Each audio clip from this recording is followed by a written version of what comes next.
Joining me now to discuss Biden's immigration program is Javier Palomarez, founder and CEO of U.S. Hispanic Business Council. Javier, thank you so much for joining us. Great to see you again. Now, President Biden just unveiled one of the biggest relief programs for undocumented workers since the Obama-era DACA program, which stands for Deferred Action for Childhood Arrivals. With today actually being the 12th anniversary of DACA, tell us about the current status of Dreamers, as they're called, and what you think needs to be done to resolve this long fought over issue. Well, let me say first off, Tiffany, that citizenship for DACA recipients and undocumented spouses and children of American citizens is exactly the right thing to do. Credit where credit is due. I don't always agree with President Biden, but I'm 1,000% in agreement with him. I'm behind him on this one. I think this is the right thing to do and offer, a pathway to citizenship for these deserving individuals. Look, we have a lot of work to do when it comes to immigration reform. There's much yet to do in terms of the security of our nation, the crisis at the border, and other things. But of late, President Biden has done two things that I think are exactly what I expect from an American president. First, he's tried to resolve the backlog, at the border and made some tough decisions, the right decisions, I might add. And today's announcement about DACA and pathways to citizenship, again, for individuals that deserve it. At the end of the day, Tiffany, this responsibility, this accountability lies squarely on the shoulders of our Congress.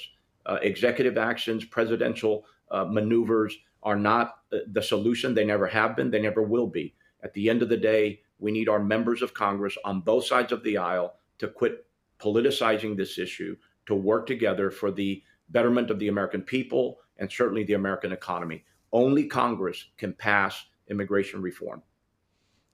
Now, part of the argument for giving DACA recipients a pathway to citizenship is that they are already tax-paying, contributing members of our society. Tell us more about that, how DACA recipients contribute economically, especially.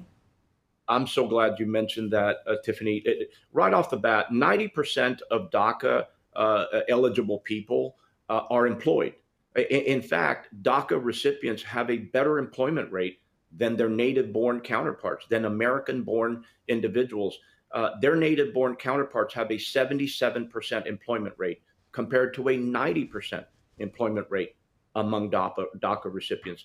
About 400,000 of them hold either essential or frontline jobs like firefighters, teachers, nurses, doctors, policemen, and members of the military. So they're doing critical work for the betterment of the American people, the safety of the American people.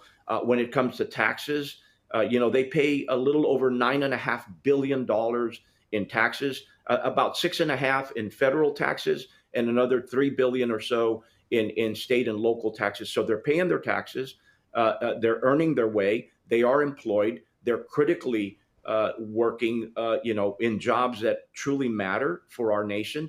And above and beyond all of that, none of them can have any kind of criminal activity or a criminal record of any kind. The minute they do, they lose their DACA designation and can be deported almost immediately. So these are the poster people. These are the poster children for the kinds of people you want living in our country. They're contributing to this nation, the only nation they know, by the way, the only country they know, and the country they love so much. So this is the right thing to do. It's long overdue. We need to come together for the betterment of the American people and certainly the American economy.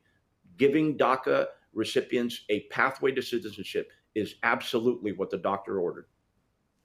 On that note, DACA recipients are allowed to work in the U.S. by obtaining work permits, something they have to renew every 2 years. But recently, we've heard reports of DACA recipients being unable to work and earn an income due to work permit delays caused by an enormous backlog of immigration cases.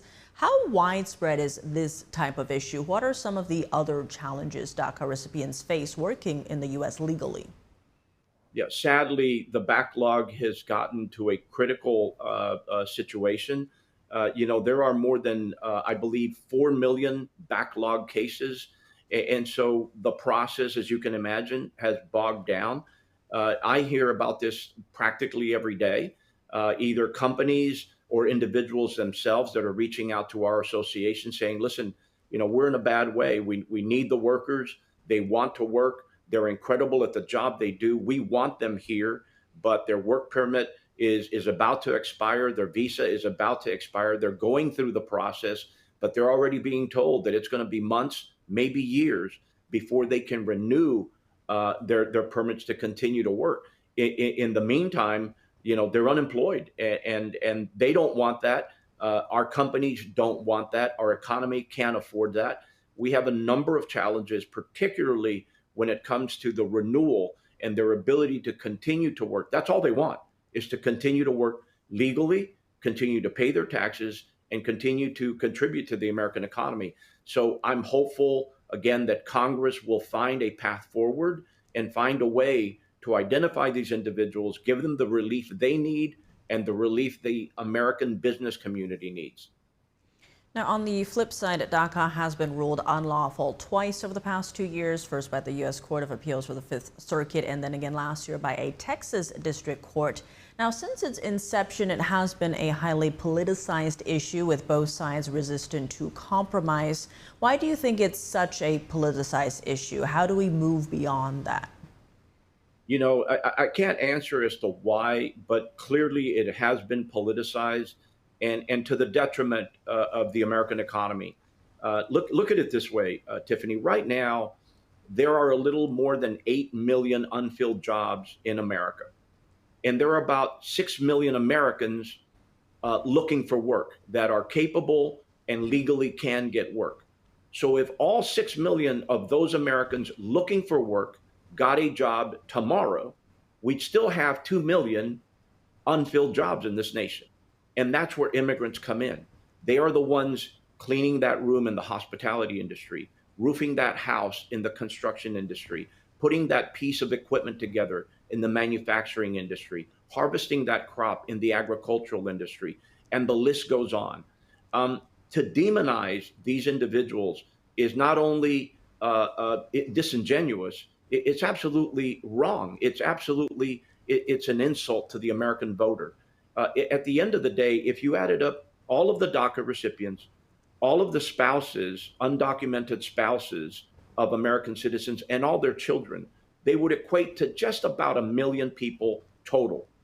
But in a country of 394 million people, that's about 0.25% of our total population.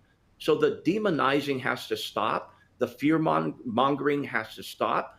We need to come together, work, for the betterment of the American economy, work from both sides of the aisle to find resolution for this issue. It's the right thing to do. Look, we're America. We're a country that for time immemorial has honored hard work.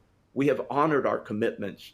And this is what this instant in time, this is what this moment in time is all about. It's about honoring our commitment to these deserving individuals. It's time we did what America should be doing, finding a pathway to citizenship for these individuals that are paying their taxes, are employed, are doing all the right things, and frankly, are a boon to the American economy. Javier Palomarez, founder and CEO of U.S. Hispanic Business Council, thank you so much for joining us. Thanks for having me.